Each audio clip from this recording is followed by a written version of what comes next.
afternoon, everyone. I would like to thank you once again for joining this online information session today. We appreciate you taking out time from your busy schedule to join. Today, we'll be looking at study permit application, all you need to know. Again, my name is Wisdom Akwakiga. I'm a regulated Canadian immigration consultant, and I'm duly registered with the College of Immigration and Citizenship consultants here in Canada. I'm the principal consultant with Dow Immigration Consulting Services Limited. We are located here in Halifax, Nova Scotia. I am also a member of CAPIC, and I am licensed to recruit foreign workers in the provinces of Nova Scotia and Saskatchewan. Today's topic that we'll be looking at, it's going to be very, very interesting. And as usual, we'll take a few questions at the end of presentation. So if you do have questions, just drop them on the chat box and we will take as many as time would permit.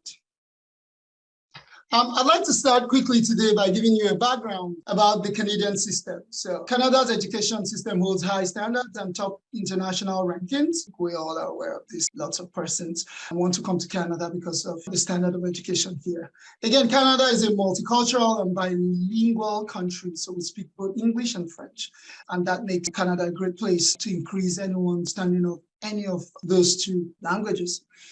Many international students want to stay in Canada after they graduate, and Canada has programs in place for this exact purpose. So I know many of us here would want to remain in Canada after your studies. So good news for you there. I'll jump quickly into the requirements for study permit. So before you apply for study permit, you want to first of all apply to a designated learning institution here in Canada, or what we generally refer to as DLI. And these will be the schools that you want to attend. Now, there are some schools that are not designated. You would run into troubles if you study in those schools, especially if you're looking to get some benefits after your studies. Now, after you apply to a DLI, you receive a letter of acceptance, which is usually referred to as LOA. That's to say the school has accepted you. Then you meet other requirements set by the Canadian government. The next thing required for you to do is to complete your application forms and include supporting documents, and then you submit your application. In the next slides, I'm just going to look through some of these documents and then, kind of zoom in a little bit and give you some ideas as to what these documents are and what they should contain. So, documents for study permit application. So obviously you want a valid passport or a travel document. I think that's like the first thing that will be required. Even I think during the application for admission to any of the DLIs, they would usually require that because that's the only means through which you can travel from your home country to Canada to study. We did talk about the letter of acceptance. You have to include that in your application for study permit. Now, depending on how you're doing your application, if it is paper-based or electronic submission, you want to include the original letter or an electronic copy of the letter from the DLI. You want to include that in your study permit. So there are some other inadmissibility documents. We did mention inadmissibility last week.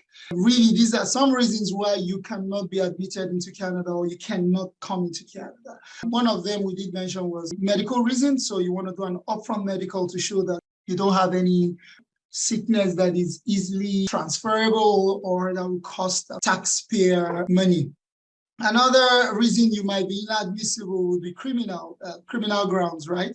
So you want like police character certificates. Usually if you're under 18, you might get away without getting police character certificate, but many times once you're above 18, you have to get a police character certificate just to show that you don't have any criminality to your name, actually. Another very important set of documents that you need to include in your application will be documents to show ties back home.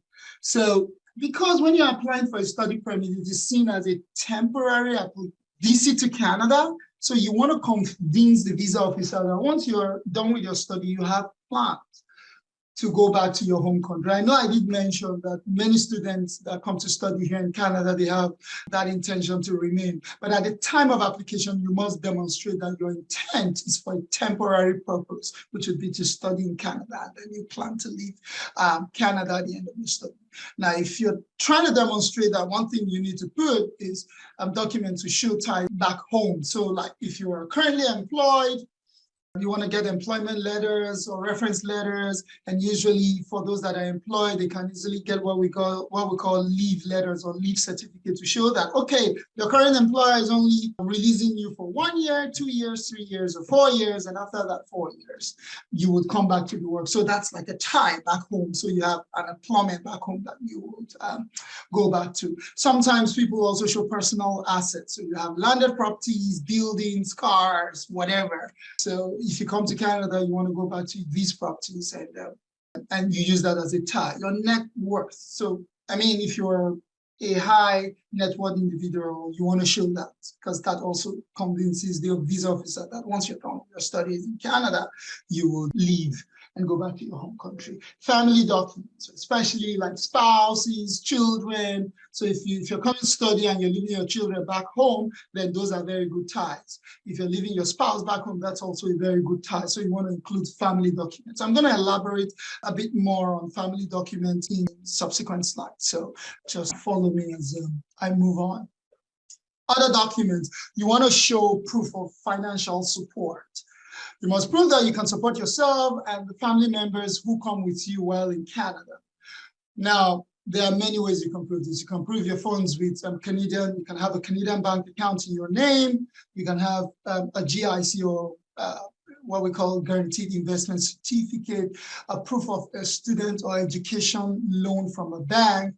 This is not very commonly used, but I mean, if you have that, you can also take that. You can, of course, show your bank statements. If you have a bank draft that can be converted to Canadian dollars, you can also include that. Another very good thing is you can include proof that you've paid your tuition and your housing fees or any other bill that you have paid before you applied for your study permit. A letter from the person or school giving you money. So if you're being sponsored by either a school or someone, you can get a letter and include that. Proof of funding paid from within Canada. So if you have like maybe scholarship or any other thing that you can include just to show that these bills have been paid. All these will come under what we call proof of financial support. Usually, if someone is sponsoring you, you want to get an affidavit of financial support from that person. And you also want to show relationship and capacity.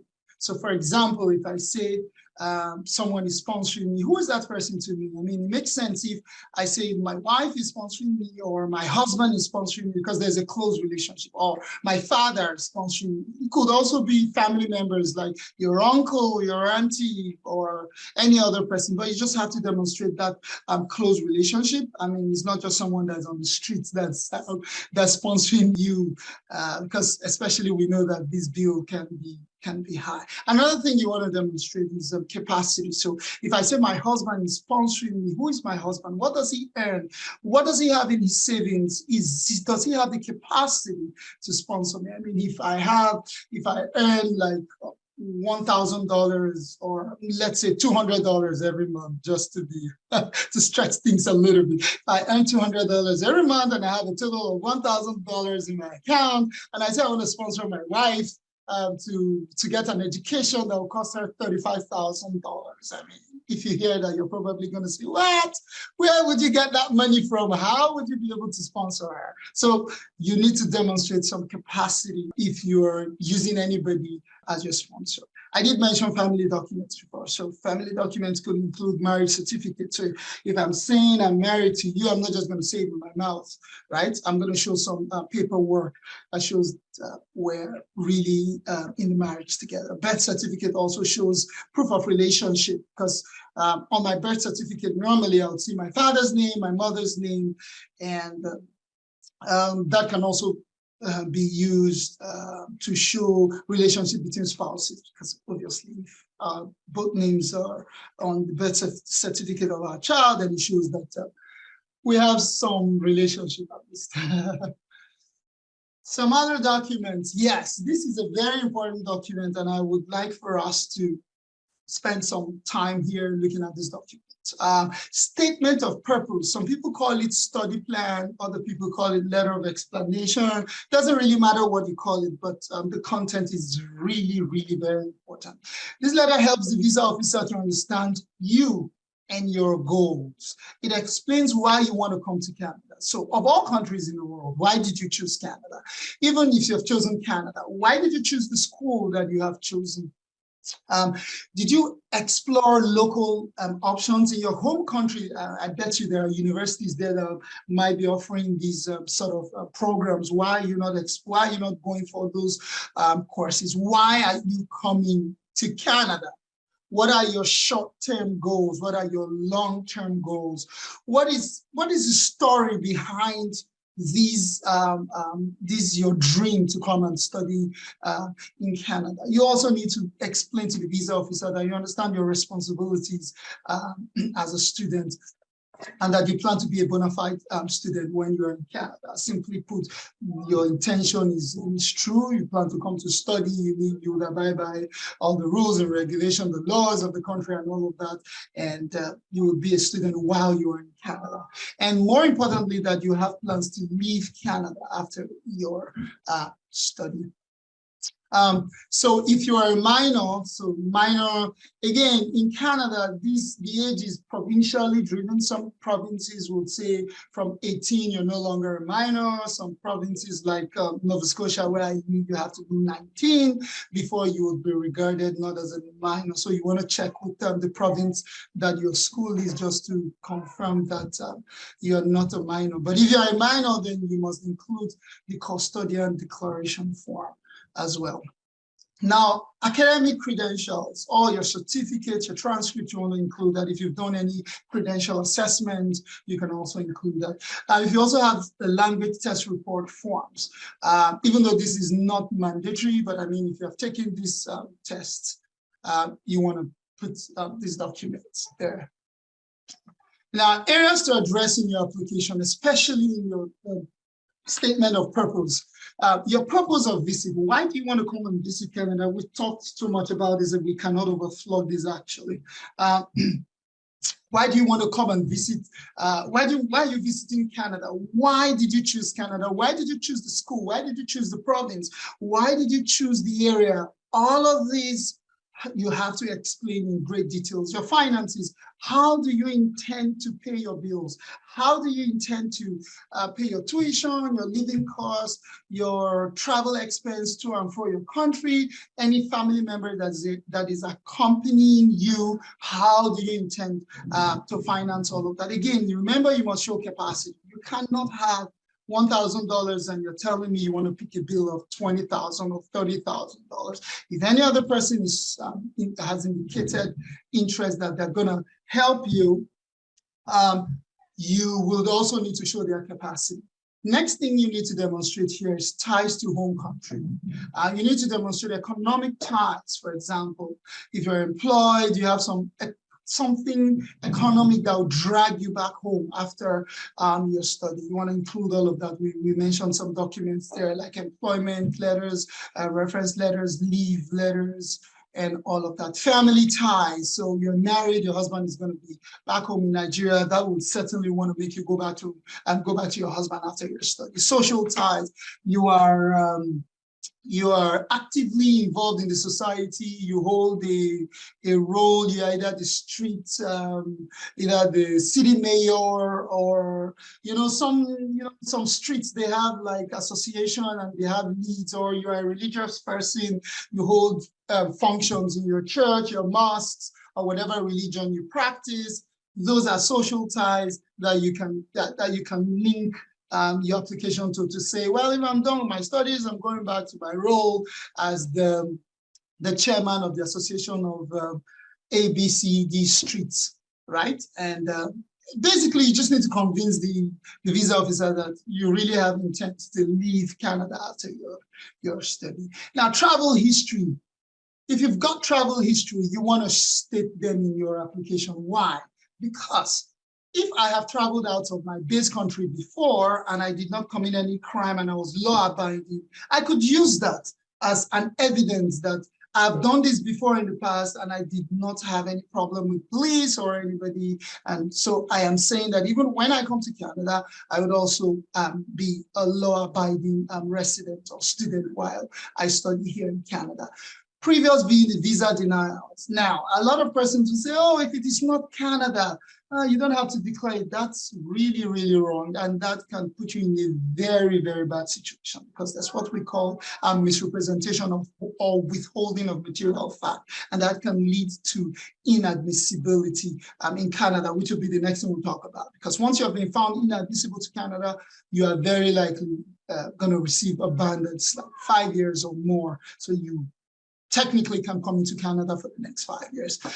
Let me just jump quickly into inadmissibility. We've talked about this quite a bit before now, but inadmissibility simply means you are not admissible to Canada. And there are many reasons why you may not be inadmissible. You may not be admissible to Canada. The first one is security. So if you've had any if you have any security threat to the country or previous criminal activity, medical condition, you have an ailment that's either easily transferable or will cost more to take care of, to manage while you're in Canada, or poses a danger to the public. So for example, if your medical condition makes you to seize and leads you to seizure frequently, so you will agree with me that if you're driving a car and all of a sudden you freeze in the car, you will agree with me that everybody on that road at that time will be exposed to some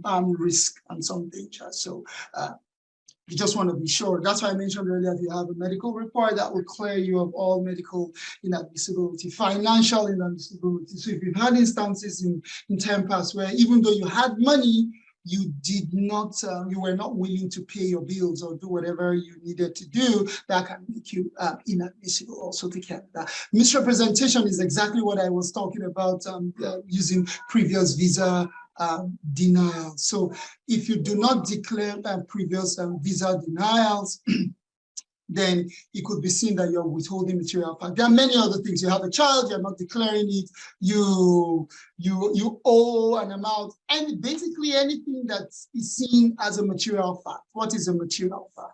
A material fact is anything that can influence the decision of the visa officer. So if you have a family of 5 and you said a family of 4, and then the visa officer eventually found out that you have a family of 5, then you're misrepresented and they could slam you a 5-year ban. So in time past, failure to comply with IRPA, which would be Immigration and Refugee Protection Act. So anything you do that's not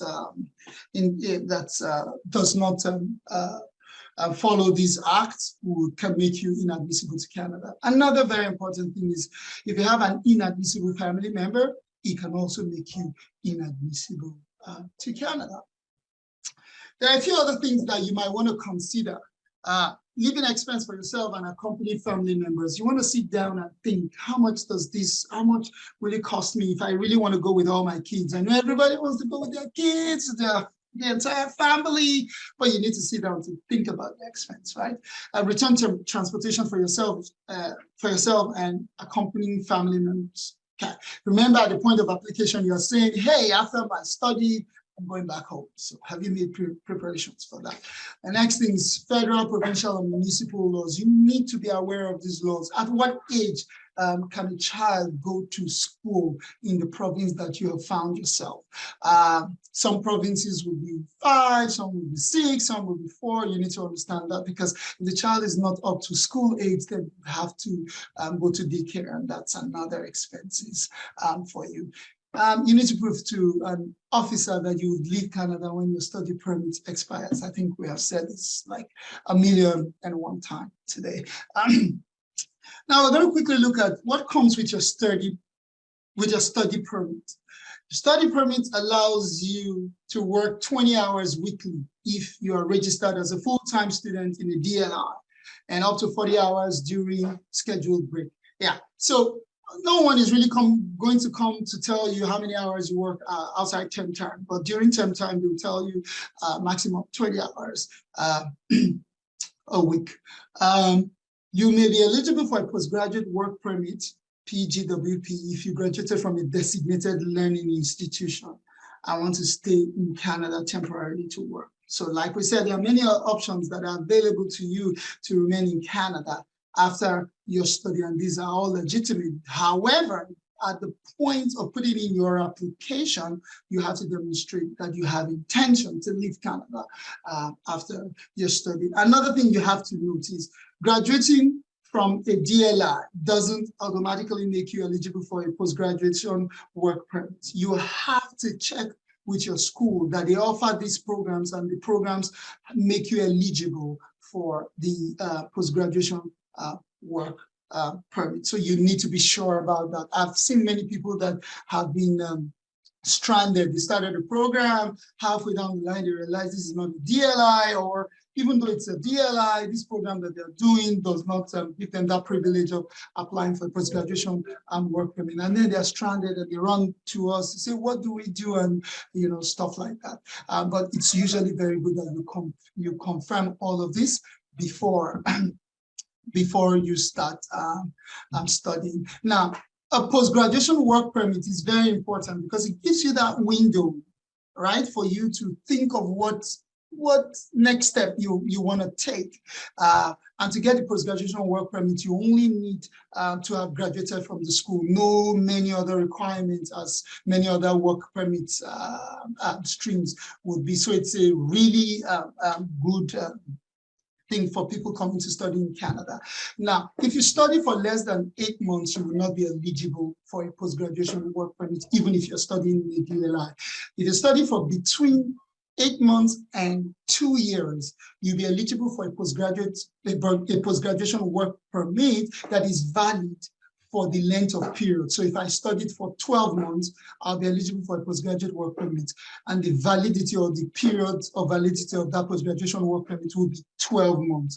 If I studied for 18 months, the validity will be 18 months. Now, but if I studied for exactly 2 years or more, the validity of my post-graduation work permit will be 3 years. So it's also good if you want to study for 2 years so that you can max out that validity. And again, once you have received one post-graduation work permit, you cannot receive another or apply for another, even though I know that there is a temporary policy that we are expecting now that is likely going to allow people on post-graduation work permit to extend their post-graduation work permit. And I think this is also because of COVID, but normally you're not allowed, you're not able to extend, you're not able to renew your post-graduation work permit. Your responsibilities while studying in Canada. You want to make progress towards completing your program. You want to respect any condition listed on your study permit. You want to continue to be a bona fide student, registered with the school, be law abiding, go for your classes and all of that. You have to stop studying if you no longer meet the requirements, if you're no longer a bona fide student. And finally, you have to take advantage of options available to transit into more permanent status in Canada. Like I mentioned, the one that's readily available to you will be the post-graduation work permit. And after that, there are many other PR programs that you can switch into and then remain in Canada if you want to remain in Canada. This is really all we have prepared for you today. We'd like to thank you for your time today, and thank you for your cooperation. I mean, today everyone behaved themselves. We didn't see mics going out and videos coming on, so I'd like to commend everyone on that. And I'd like to thank you, more importantly, for your time, for sticking with us from the beginning to the very end of this online information session today. You can also reach us after now displayed our contact information. Our phone number is +1 902 802 0512. We're also on WhatsApp. You can reach us on that as well. Our email is info@dowimmigration.com. Our website is www.dowimmigration.com. And we also have presence across all social media platforms. We're on Twitter, we're on LinkedIn, we're on Instagram, Facebook, and YouTube, and our handle is at Dow Immigration. You can also take a picture of this screen, and then you can reach us at any time after now. So once again, thank you for your time. Thank you for your cooperation.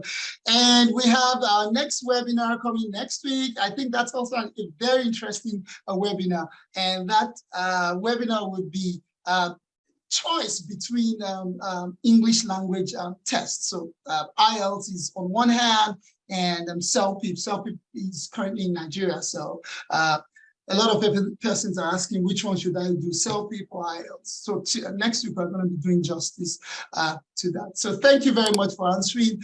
Thank you very much and have a great day. Bye, Canada.